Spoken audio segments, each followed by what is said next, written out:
नमस्कार, आप देख रहे हैं हमारा खास राजनीतिक कार्यक्रम पॉलिटिकल गेम, जहां हम देश की राजनीति से जुड़ी बड़ी खबरों को विस्तार से समझते हैं, उनके पीछे के राजनीतिक मायने जानते हैं और यह भी समझने की कोशिश करते हैं कि इन घटनाओं का असर आने वाले समय की राजनीति पर किस तरह पड़ सकता है।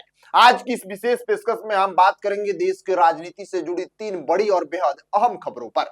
सबसे पहली खबर बिहार की राजनीति से जुड़ी है, जहां मुख्यमंत्री नीतीश कुमार के बेटे निशांत कुमार ने आधिकारिक तौर पर राजनीति में कदम रख दिया है। उन्होंने जनता दल यूनाइटेड की सदस्यता ग्रहण कर ली है, जिसके बाद बिहार की राजनीति में नए समीकरण बनने की चर्चा तेज हो गई है। सवाल उठ रहा है कि क्या यह जदयू में नई पीढ़ी के नेतृत्व की शुरुआत है और क्या निशांत कुमार आने वाले समय में नीतीश कुमार की राजनीतिक विरासत को संभालेंगे। दूसरी बड़ी खबर पश्चिम बंगाल से सामने आई है, जहां मुख्यमंत्री ममता बनर्जी ने प्रधानमंत्री नरेंद्र मोदी पर बड़ा राजनीतिक हमला बोला है। मतदाता सूची के विशेष पुनरीक्षण यानी एसआईआर को लेकर ममता बनर्जी ने सवाल उठाते हुए कहा कि अगर 2024 में इसी मतदाता सूची के आधार पर नरेंद्र मोदी प्रधानमंत्री बने थे, तो अब उसी सूची से लोगों को वोट देने से क्यों रोका जा रहा है। इस बयान के बाद राजनीतिक बहस और तेज हो गई है। और तीसरी बड़ी खबर उत्तर प्रदेश से है, जहां मुख्यमंत्री योगी आदित्यनाथ की मां को लेकर दिए गए कथित विवादित बयान के बाद बड़ा विवाद खड़ा हो गया है।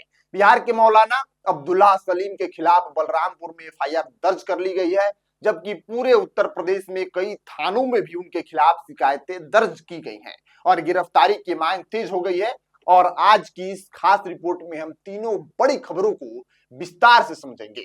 सबसे पहले बात करेंगे बिहार की राजनीति में आए उस बड़े मोड़ की, जिसने सियासी गलियारों में हलचल तेज पैदा कर दी है।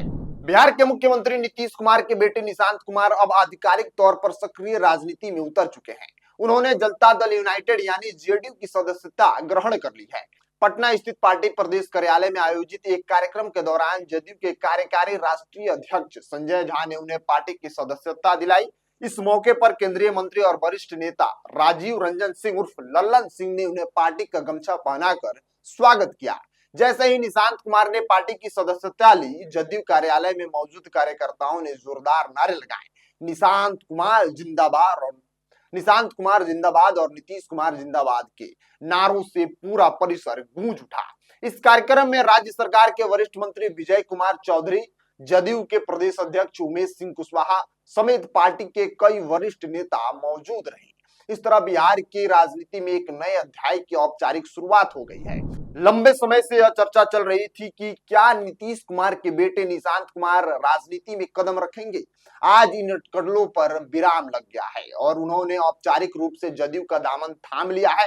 पार्टी की सदस्यता ग्रहण करने के बाद निशांत कुमार सीधे मुख्यमंत्री आवास पहुंचे, जहां उन्होंने अपने पिता नीतीश कुमार से मुलाकात की।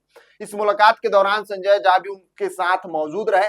राजनीतिक विश्लेषकों का मानना है कि यह मुलाकात केवल एक पारिवारिक मुलाकात नहीं थी, बल्कि यह उस नई राजनीतिक यात्रा की संकेत भी थी, जिसकी शुरुआत आज से हो चुकी है। पार्टी में शामिल होने के बाद निशांत कुमार ने धार्मिक स्थलों पर भी जाकर आशीर्वाद लिया है। सबसे पहले वे पटना के प्रसिद्ध महावीर मंदिर पहुंचे, जहां उन्होंने पूजा अर्चना की। इसके बाद वे पटना हाईकोर्ट परिसर के पास स्थित मजार पर भी गए, जहां उन्होंने श्रद्धा व्यक्त की। यह वही मजार है जहां मुख्यमंत्री नीतीश कुमार भी अक्सर जाया करते हैं, इसलिए निशांत का जाना वहां प्रतीकात्मक रूप से काफी महत्वपूर्ण माना जा रहा है। इसी बीच एक और महत्वपूर्ण घटनाक्रम सामने आया है। निशांत कुमार के जेडीयू में शामिल होने के साथ ही बिहार सरकार ने मुख्यमंत्री नीतीश कुमार को समृद्धि यात्रा को लेकर आधिकारिक अधिसूचना भी जारी कर दी है। कैबिनेट सचिवालय की ओर से जारी इस नोटिफिकेशन के अनुसार मुख्यमंत्री 10 मार्च से लेकर 14 मार्च तक बिहार के कई जिलों का दौरा करेंगे और विभिन्न विकास कार्यक्रमों में हिस्सा भी लेंगे। इस यात्रा के पहले दिन यानी 10 मार्च को मुख्यमंत्री सुपौल और मधेपुरा जिलों में पहुंचेंगे। इसके बाद 11 मार्च को उनका कार्यक्रम अररिया और किशनगंज में निर्धारित किया गया है। 12 मार्च को मुख्यमंत्री पूर्णिया और कटिहार जिलों का दौरा करेंगे, जबकि 13 मार्च को वे सहरसा और खगड़िया में विभिन्न कार्यक्रमों में हिस्सा लेंगे।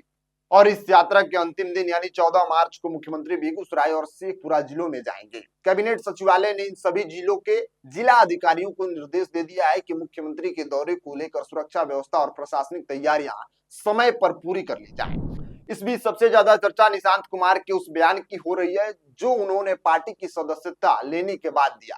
निशांत कुमार ने अपने पिता नीतीश कुमार के प्रति गहरा विश्वास व्यक्त करते हुए कहा कि वे पूरी निष्ठा और समर्पण के साथ पार्टी के लिए काम करेंगे। उन्होंने कहा, मेरे पिताजी ने पिछले 20 वर्षों में बिहार के विकास के लिए जो काम किए हैं, मैं उस विकास यात्रा को आगे बढ़ाने का प्रयास करूंगा।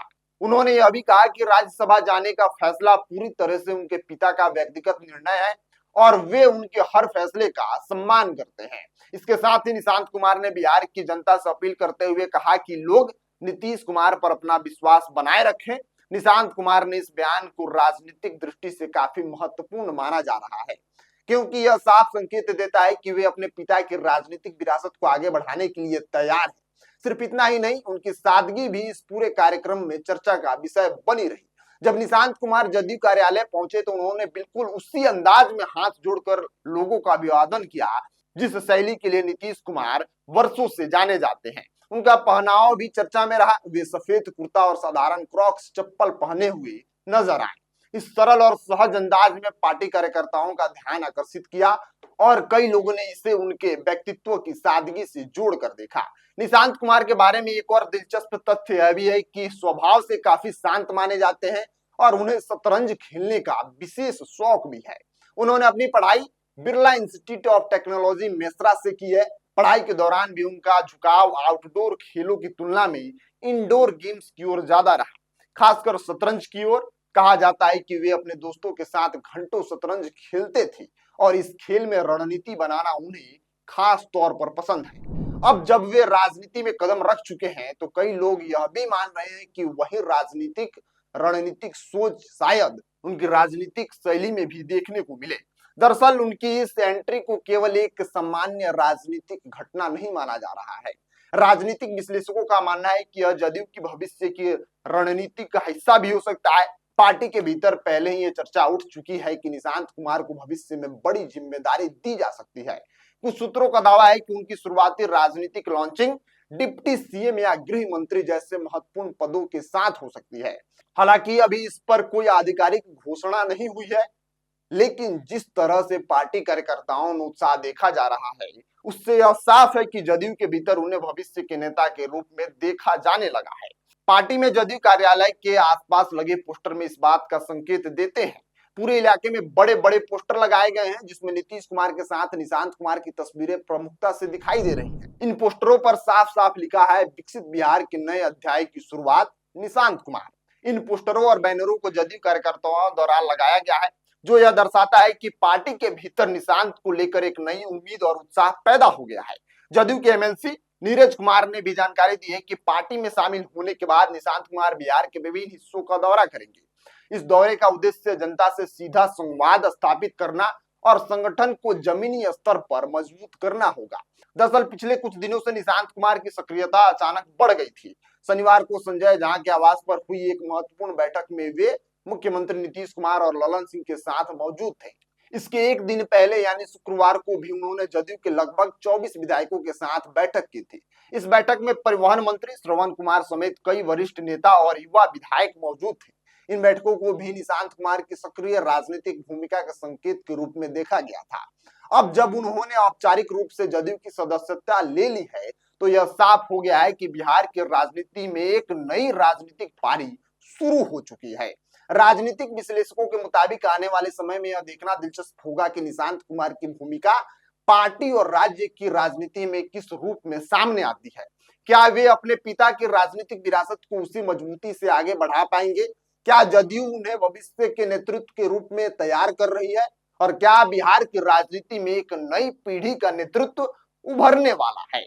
अब इन सभी सवालों के जवाब आने वाले दिनों की राजनीति तय करेगी। फिलहाल इतना तय है कि निशांत कुमार की एंट्री ने बिहार की राजनीति में एक नया समीकरण और एक नई चर्चा जरूर शुरू कर दी है।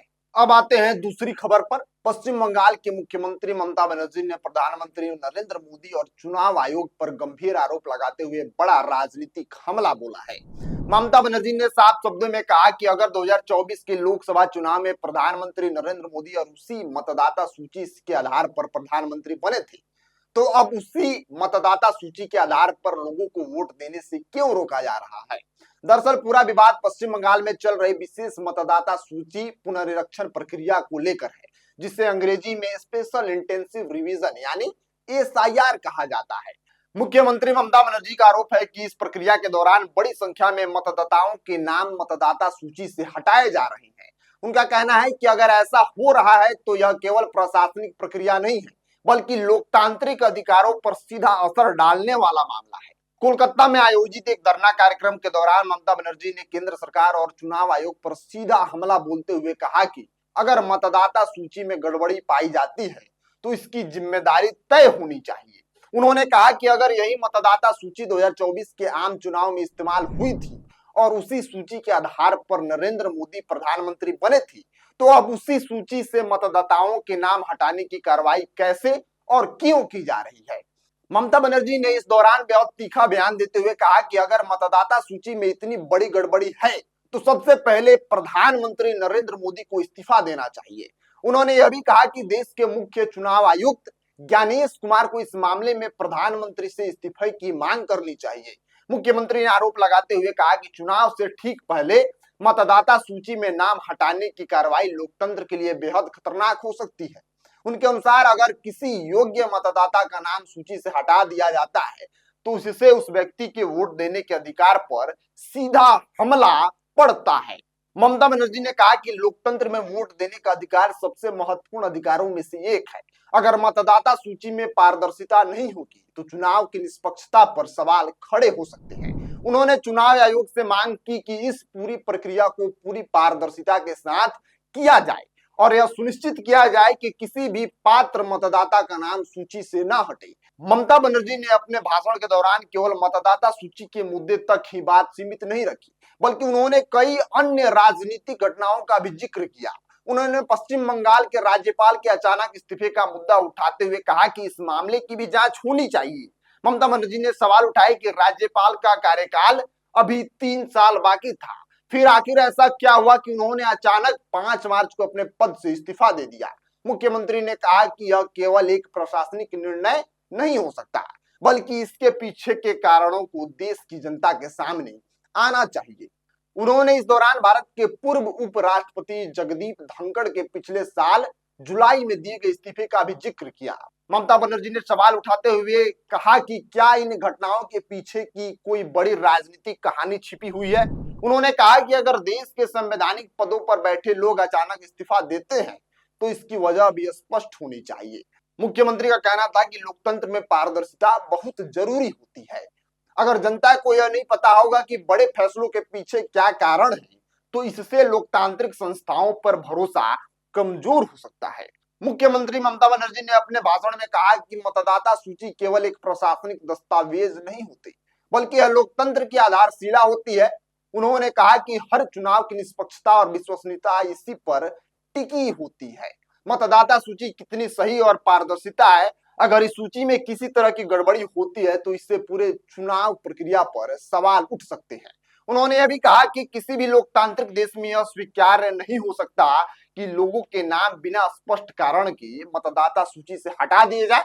ममता बनर्जी ने आरोप लगाया कि अगर चुनाव से पहले इस तरह की कार्रवाई की जाती है तो इससे यह संदेह पैदा होता है कि कहीं चुनाव प्रक्रिया को प्रभावित करने की कोशिश तो नहीं हो रही है। हालांकि चुनाव आयोग की ओर से इस मामले में आधिकारिक तौर पर कहा गया कि मतदाता सूची का पुनरीक्षण एक नियमित प्रक्रिया होती है, जिसका उद्देश्य यह सुनिश्चित करना होता है कि मतदाता सूची पूरी तरह से सही और अद्यतन है। चुनाव आयोग के नियमों के अनुसार समय समय पर मतदाता सूची का पुनरीक्षण किया जाता है ताकि मृत मतदाताओं के नाम हटाए जा सके, स्थान परिवर्तन करने वाले लोगों की जानकारी अपडेट की जा सके और नए मतदाताओं को सूची में जोड़ा जा सके। लेकिन पश्चिम बंगाल में चल रही इस प्रक्रिया को लेकर राजनीतिक माहौल काफी गर्म हो गया है। राजनीतिक विश्लेषकों का मानना है कि आने वाले चुनाव को देखते हुए यह मुद्दा आने वाले दिनों में और ज्यादा बड़ा राजनीतिक विवाद बन सकता है। दरअसल पश्चिम बंगाल की राजनीति पहले से ही बेहद संवेदनशील और प्रतिस्पर्धी रही है। राज्य में तृणमूल कांग्रेस और भारतीय जनता पार्टी के बीच राजनीतिक टकराव लगातार बढ़ रहा है। ऐसे में मतदाता सूची का मुद्दा केवल प्रशासनिक नहीं रह जाता, बल्कि यह सीधे राजनीतिक विमर्श का हिस्सा बन जाता है। ममता बनर्जी ने अपने भाषण में यह भी कहा कि लोकतंत्र की असली ताकत जनता के वोट में होती है। अगर किसी व्यक्ति का नाम मतदाता सूची से हटा दिया जाता है तो इसका मतलब है कि उसका लोकतांत्रिक अधिकार उससे छीन लिया गया है। उन्होंने कहा कि इसलिए चुनाव आयोग की जिम्मेदारी है कि वह पूरी सावधानी और पारदर्शिता के साथ काम करे। मुख्यमंत्री ने यह भी कहा कि अगर मतदाता सूची में गड़बड़ी होती है तो इससे न केवल चुनाव की निष्पक्षता प्रभावित होती है बल्कि लोकतांत्रिक संस्थाओं पर लोगों का विश्वास भी कमजोर पड़ सकता है। अपने भाषण के अंत में ममता बनर्जी ने कहा कि लोकतंत्र को मजबूत बनाए रखने के लिए यह जरूरी है कि हर नागरिक के वोट देने के अधिकार की रक्षा की जाए। उन्होंने कहा कि किसी भी परिस्थिति में यह स्वीकार नहीं किया जा सकता कि योग्य मतदाताओं को वोट देने से रोका जाए। फिलहाल पश्चिम बंगाल में यह मुद्दा तेजी से राजनीतिक बहस का केंद्र बन चुका है। एक तरफ मुख्यमंत्री ममता बनर्जी चुनाव आयोग और केंद्र सरकार पर सवाल उठा रही हैं, तो दूसरी तरफ यह भी कहा जा रहा है कि मतदाता सूची का पुनरीक्षण चुनावी प्रक्रिया का एक नियमित और आवश्यक हिस्सा है। आने वाले दिनों में यह देखना दिलचस्प होगा कि यह विवाद किस दिशा में जाता है। क्या चुनाव आयोग इस मामले में कोई स्पष्टीकरण देता है और क्या यह मुद्दा राष्ट्रीय राजनीति में भी एक बड़ा बहस का विषय बनता है। लेकिन फिलहाल इतना तय है कि पश्चिम बंगाल में मतदाता सूची को लेकर शुरू हुआ यह विवाद देश की राजनीति में एक नई बहस को जन्म दे चुका है। अब आते हैं तीसरी खबर पर। मामला जुड़ा है उत्तर प्रदेश के मुख्यमंत्री योगी आदित्यनाथ की मां को लेकर दिए गए एक कथित विवादित बयान से। इस बयान के बाद पूरे प्रदेश में विरोध प्रदर्शन शुरू हो गए हैं और इस मामले में कानूनी कार्रवाई भी हो चुकी है। दरअसल बिहार के मौलाना अब्दुल्ला सलीम के खिलाफ उत्तर प्रदेश के बलरामपुर जिले में एफआईआर दर्ज की गई है। यह एफआईआर मुख्यमंत्री योगी आदित्यनाथ की मां पर कथित आपत्तिजनक टिप्पणी करने के आरोप में दर्ज की गई है। पुलिस सूत्रों के अनुसार यह कार्रवाई बलरामपुर में भारतीय जनता पार्टी के जिला अध्यक्ष की ओर से दी गई तहरीर के आधार पर की गई है। इस तहरीर में आरोप लगाया गया है कि मौलाना द्वारा दिया गया बयान मुख्यमंत्री की मां के सम्मान को ठेस पहुंचाने वाला है और इससे समाज में तनाव की स्थिति पैदा हो सकती है। एफआईआर दर्ज होने के बाद यह मामला अब केवल राजनीतिक बयानबाजी तक सीमित नहीं रह गया है बल्कि यह कानूनी प्रक्रिया में भी प्रवेश कर चुका है। सबसे महत्वपूर्ण बात यह है कि केवल बलरामपुर में ही नहीं बल्कि पूरे उत्तर प्रदेश में इस मामले को लेकर व्यापक शिकायतें दर्ज कराई गई हैं। बताया जा रहा है कि राज्य के अलग अलग जिलों में कुल 83 थानों में मौलाना के खिलाफ शिकायतें दर्ज कराई गई हैं। इन शिकायतों को हिंदू संगठनों, सामाजिक कार्यकर्ताओं, राजनीतिक दलों के पदाधिकारियों और छात्र संगठन की ओर से दर्ज कराया गया है। इन सभी संगठनों की एक ही मांग है कि मौलाना के खिलाफ जल्द से जल्द सख्त कार्रवाई की जाए और उन्हें गिरफ्तार किया जाए। इस पूरे विवाद की शुरुआत एक वायरल वीडियो से हुई थी। दरअसल सोशल मीडिया पर मौलाना अब्दुल्ला सलीम का एक बयान तेजी से वायरल होने लगा। इस वीडियो में उन्होंने कथित तौर पर मुख्यमंत्री योगी आदित्यनाथ की मां को लेकर आपत्तिजनक टिप्पणी की थी। जैसे यह वीडियो सोशल मीडिया पर सामने आया, लोगों की तीखी प्रतिक्रियाएं सामने आने लगी। कई लोग ने इस बयान को मुख्यमंत्री की मां का अपमान बताया तो कई इसे सामाजिक मर्यादाओं के खिलाफ करार दिया। इसके बाद धीरे धीरे यह मुद्दा केवल सोशल मीडिया तक सीमित नहीं रहा बल्कि सड़क पर भी विरोध प्रदर्शन शुरू हो गए। उत्तर प्रदेश के कई शहरों में विभिन्न संगठनों ने प्रशासन से मांग की कि इस मामले में तत्काल कार्रवाई की जाए।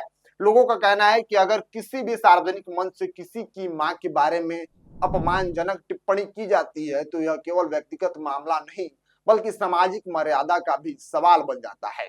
इसी बीच राजधानी लखनऊ में भी इस मुद्दे को लेकर विरोध प्रदर्शन देखने को मिला। लखनऊ के प्रमुख इलाके हजरतगंज में कई स्थानों पर विरोध स्वरूप बड़े बड़े होर्डिंग लगाए गए। इन होर्डिंग्स में लिखा था, योगी जी की मां का अपमान नहीं सहेगा हिंदू समाज। इन पोस्टरों में मौलाना के खिलाफ सख्त कार्रवाई की मांग भी की गई थी। विरोध प्रदर्शन का सबसे बड़ा दृश्य 7 मार्च को देखने को मिला जब लखनऊ के प्रसिद्ध अटल चौक पर बड़ी संख्या में युवा एकत्रित हुए। यहाँ युवाओं और विभिन्न संगठनों के कार्यकर्ताओं ने मौलाना अब्दुल्ला सलीम के खिलाफ जोरदार प्रदर्शन किया। प्रदर्शन के दौरान नारेबाजी की गई और प्रशासन से तुरंत कार्रवाई की मांग की गई। इतना ही नहीं, प्रदर्शनकारियों ने विरोध के प्रतीक के रूप में मौलाना का पुतला भी फूंका। प्रदर्शन में शामिल लोगों का कहना है कि अगर जल्द कार्रवाई नहीं हुई तो आंदोलन को और बड़ा किया जाएगा। कई संगठनों ने प्रशासन को चेतावनी दी है कि अगर मौलाना की गिरफ्तारी जल्द नहीं होती तो वे राज्य भर में बड़े स्तर पर प्रदर्शन करेंगे। इस मामले में अब राजनीतिक रंग भी लेना शुरू हो चुका है। भारतीय जनता पार्टी के कई स्थानीय नेताओं और पदाधिकारियों ने इस बयान की कड़ी निंदा की है और पुलिस से सख्त कार्रवाई की मांग की है। उनका कहना है कि किसी भी सार्वजनिक व्यक्ति या उसके परिवार के खिलाफ अपमानजनक टिप्पणी करना लोकतंत्र संवाद की मर्यादा के खिलाफ है। दूसरी ओर सामाजिक संगठनों का कहना है कि समाज में आपसी सम्मान और शालीनता बनाए रखना बेहद जरूरी है। अगर कोई व्यक्ति सार्वजनिक मंच से ऐसी टिप्पणी करता है जिससे किसी समुदाय या व्यक्ति की भावनाएं आहत होती हैं, तो उस पर कानून के अनुसार कार्रवाई होनी चाहिए। अब इस पूरे मामले में सबसे महत्वपूर्ण सवाल यही है कि आगे पुलिस प्रशासन क्या कदम उठाता है। एफआईआर दर्ज होने के बाद पुलिस के सामने अब जांच की जिम्मेदारी है। जांच के आधार पर यह तय किया जाएगा कि बयान की परिस्थितियां क्या थी और क्या इसमें कानून का उल्लंघन हुआ है या नहीं हुआ है।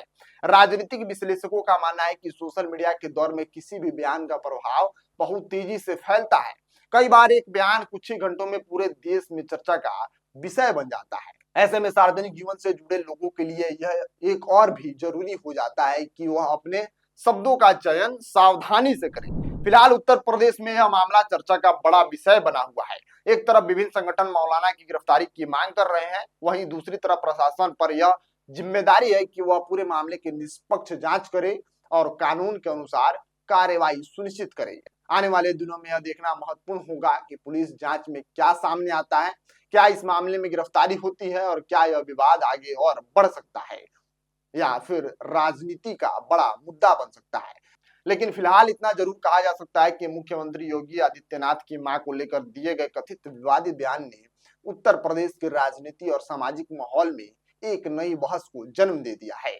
फिलहाल आज के लिए इतना ही, और इन तीनों बड़ी खबरों के बीच एक बात साफ नजर आती है कि देश की राजनीति इस समय कई नए मोड़ों से गुजर रही है। बिहार में नीतीश कुमार के बेटे निशांत कुमार की राजनीति में एंट्री को नई पीढ़ी के नेतृत्व की शुरुआत के तौर पर देखा जा रहा है, जो आने वाले समय में राज्य की राजनीति का समीकरण बदल सकती है। वहीं पश्चिम बंगाल में ममता बनर्जी और प्रधानमंत्री नरेंद्र मोदी के बीच मतदाता सूची को लेकर छिड़ी सियासी बहस यह दिखाती है कि चुनावी रणनीति में हर मुद्दा कितना संवेदनशील और महत्वपूर्ण हो जाता है। और उत्तर प्रदेश में मुख्यमंत्री योगी आदित्यनाथ की मां को लेकर दिए गए कथित विवादित बयान के बाद शुरू हुआ विवाद यह संकेत देता है कि सार्वजनिक जीवन में दिए गए शब्द किस तरह बड़े राजनीतिक और सामाजिक विवाद का कारण रूप ले सकती है। इन सभी घटनाओं से एक बात साफ है कि आने वाले दिनों में देश के राजनीति में बहस, आरोप प्रत्यारोप और नए राजनीतिक समीकरणों का दौर और तेज हो सकता है।